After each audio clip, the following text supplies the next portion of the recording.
The Toledo Walleye entered the week sitting 11 points back of Cincinnati in the division and the conference, just as the Kansas City Mavericks sit 11 points behind the Walleye. Fish play 2 in KC starting tomorrow. The voice of hockey in Toledo, Matt Melzak, was in our studio yesterday with a look ahead. A team that is fighting for a playoff spot in Kansas City. They're a good team, especially at home.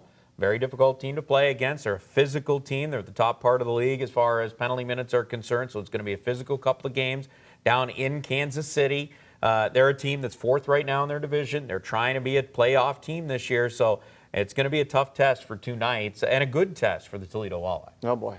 Can't we get a cupcake here? When's Brampton coming back? Can we get them again? Well, Brampton's right in the playoff hunt, too. So, I mean, even those last 2 games of the regular season, home against Brampton and at Brampton on a Sunday afternoon, could be meaningful. Those are your favorites, I know. My favorites. Did you feel that the loss of TJ Henson, I mean, anytime you lose your top scorer and the top scorer in the league, it should make an impact. Do you feel like it made an impact? No question about it. I mean, you have to replace, not only do you have to replace those points in your lineup, and that can be a little bit easier, but you're also losing a terrific center out of your middle of your lineup.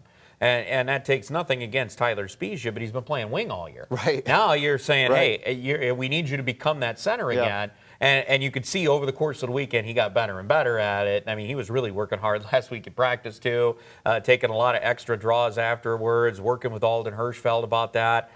So, I mean, he's the guy who's going to go into that center spot, and it adds a lot of responsibilities to you, especially defensively. TJ's so good at that, and, you know, just not good just only at offense. He could play the other side of the puck as well. So that was a big loss, and it was a little bit of a transition for Toledo over the first part of the weekend. And you could see him get a little bit more comfortable as the weekend went along. Yeah, I mean, you mentioned, Hensick for Spezia. Spizia's been fantastic, obviously. He's been up in the AHL, but Hensick and his seniority, his experience, and Spezia, I mean, he's only been around for a year. Yeah, there's a little bit of a difference of about 700 games between the 2 players. Right. And, that's nothing. That's taking nothing away from Tyler Spezia at all. He's a terrific hockey player, but I mean, you're taking away such an experienced player out of Toledo's lineup. Yeah.